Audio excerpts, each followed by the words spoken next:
Is sugar to bad? किसने बोला है? शुगर क्यों है बुरा? देखो, चीज़ों को ना पकड़ के ज़बरदस्ती बुरा बना दिया जाता है। पहले बोलते थे कि फ़ैट ज़्यादा मत खाओ, फ़ैट बहुत बुरा है। देन बोलना स्टार्ट कर दिया शुगर मत खाओ, शुगर बहुत बुरा है। एक बात हमेशा माइंड में रखो, हमेशा सोचो चीज़ के बारे में। एक्सेस में अगर आप ऑक्सीजन भी कंज्यूम कर रहे हो या वाटर भी कंज्यूम कर रहे हो, आपकी तब भी डेथ हो जाएगी। And the same case for your sugars, your fats, your proteins, your anything like that.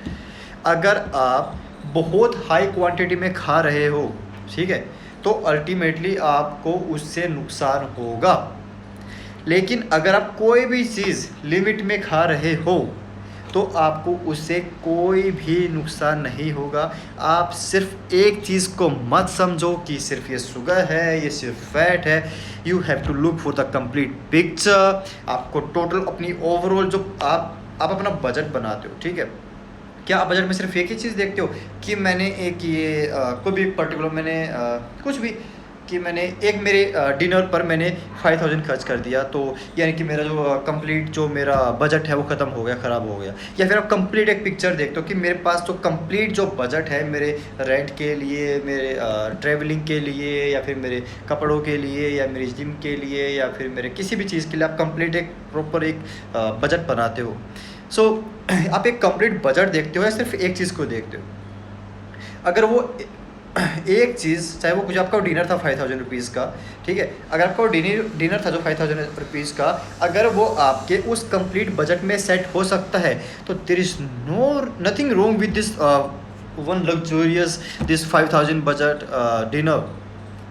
But अगर उस 5000 डिनर की वजह से आपका कंप्लीट बजट हिल रहा है, ठीक है, वो एक्सीड कर रहा है उससे बहुत ज़्यादा, तो डेफिनेटली आपके लिए वो सही नहीं है। और इसी तरीके से अगर आप जो ओवरऑल अपने पूरे दिन का एक प्रोफाइल बनाया अपने डाइट का, उसमें अपने प्रोटीन का, उस फैट, अपने आपके vitamins, your minerals and everything, आपने उसमें सब कुछ सेट किया अच्छे से, और आपने अगर एक हाई शुगर मील खा लिया, ठीक है, और वो आपके ओवरऑल बजट से ज़्यादा जा रहा है और बार बार ज़्यादा जा रहा है, डेफिनेटली वो सही नहीं है। इसी तरीके से अगर आपने एक हाई फैट मील खा लिया और वो भी आपके बजट से ऊपर जा रहा है, तो वो भी सही नहीं है। Same for anything like that. लेकिन अगर आपने एक हैवी मील खाया या फिर आपने एक हैवी डे आपने इस तरीके से कोई फूड कंज्यूम किया, but still it is under your budget, there is no issue, no at all.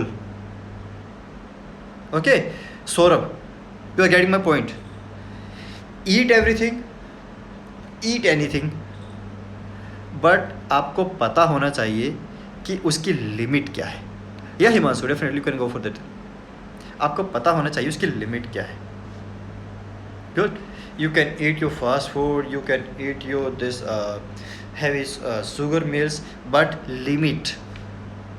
I would recommend कि आपका 70 to 80% ऑफ कंप्लीट मील आपका आना चाहिए आपके होल फूड से, आपके प्रोटीन रिच फूड से, आपके फाइबर रिच फूड से, आपके विटामिन रिच फूड से।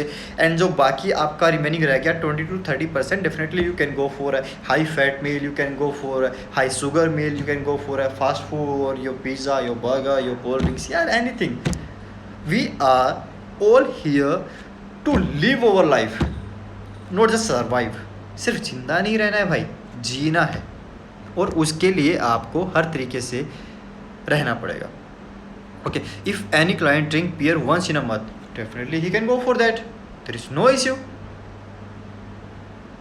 ओके, अगर आपका क्लाइंट महीने में एक बार एक बियर पी रहा है और उसकी वजह से वो अपनी डाइट को अच्छे से फॉलो कर पा रहा है, तो क्या प्रॉब्लम है उसके साथ? कोई प्रॉब्लम नहीं है। लेकिन अगर आप डेली ही एक बियर पी रहे हो, 2 बियर पी रहे हो, ठीक है, उसके साथ बहुत सारा फास्ट फूड खा रहे हो, दैट इज़ द प्रॉब्लम। अगर आप इवन वीक में भी आप एक बार एक बियर पी रहे हो ना, और उसको भी अपने कैलोरीज में, macros and all this stuff उसके अंदर सेट कर रहे हो, कोई साइड इफेक्ट नहीं है, कोई नेगेटिव इफेक्ट नहीं है, not on your liver, not on your fat loss और your muscle building, on anything. उसको सही तरीके से बस यूज़ करना आपको आना चाहिए। आप एक खर्चा कर सकते हो, बस आपको उस खर्चे को अपने बजट के अंदर सेट करना आना चाहिए। ऐसा ना हो कि आपने एक पर्टिकुलर चीज़ के ऊपर इतना खर्चा कर दिया कि आपकी जो बाकी चीज़ें हैं वो स्ट्रगल कर रही हैं, जो इम्पोर्टेंट चीज़ें थी। Saurabh, I read somewhere don't take sugar and renunciated for months. किसने बोला है भाई? किसने बोला है? ये कौन है? मतलब या हिमांशु प्यूरिन, कौन है ये इंसान जो ऐसा बोल रहे हैं? आप मुझे एक प्रॉपर रिसर्च, ठीक है, आप मुझे एक प्रॉपर रिसर्च दिखाओ जहाँ पर ये लिखा है कि independent of your calorie intake आपका शुगर आपके लिए हार्मफुल है। जी नहीं है। देयर इज़ अ रिसर्च जो मैं अपने न्यूट्रिशन कोर्स में उसका एग्जांपल देता हूँ हमेशा।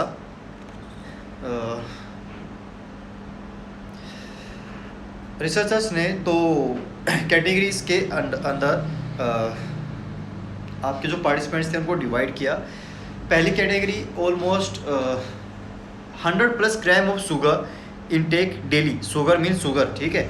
And another participants were taking somewhere around 10 to 11 gram of sugar per day, ठीक है। यानी कि ऑलमोस्ट 10 टाइम एक जो पार्टिसिपेंट्स थे वो कंज्यूम कर रहे थे शुगर, और दूसरे केस में अराउंड 10 ग्राम, यानी कि पहले एक जगह 100 है, एक जगह 10 है, ठीक है। आप एक जगह 10 चम्मच खा रहे हो, आप एक जगह 1 चम्मच खा रहे हो चीनी की, इस तरीके से समझो।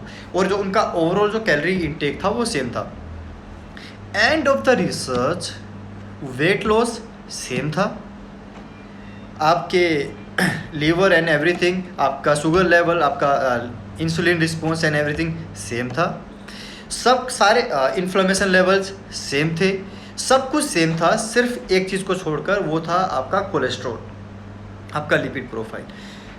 जो हाई शुगर कंज्यूम कर रहे थे उनका जो कोलेस्ट्रॉल लेवल कंपेरेटिवली थोड़ा सा हाई था।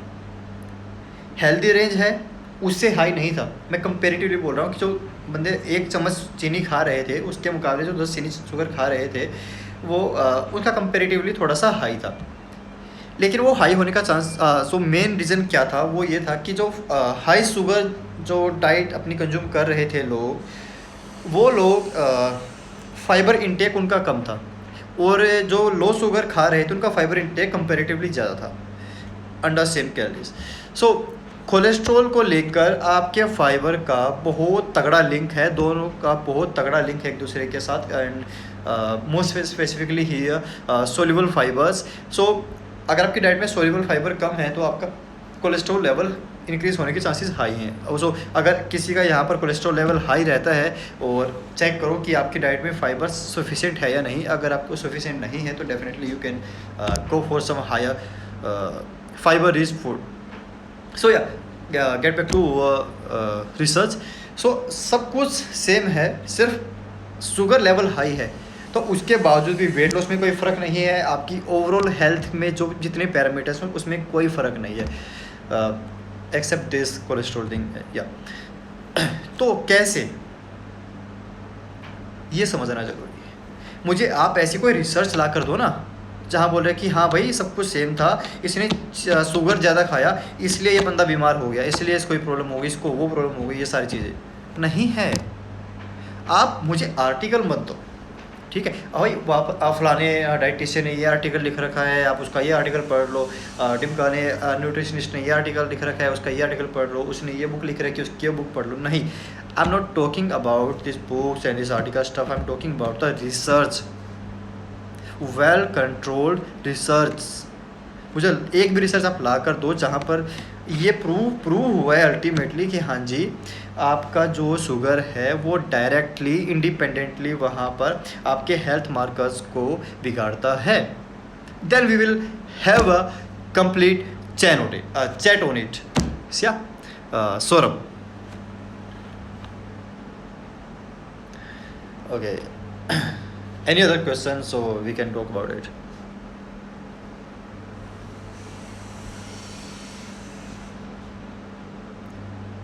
Yeah, sort of. Just take in limits in and everything. Doesn't matter it's your fats, doesn't matter it's your carbohydrates, your fibers, your alcohol, your proteins, your vitamins, your minerals. Just take everything in limit.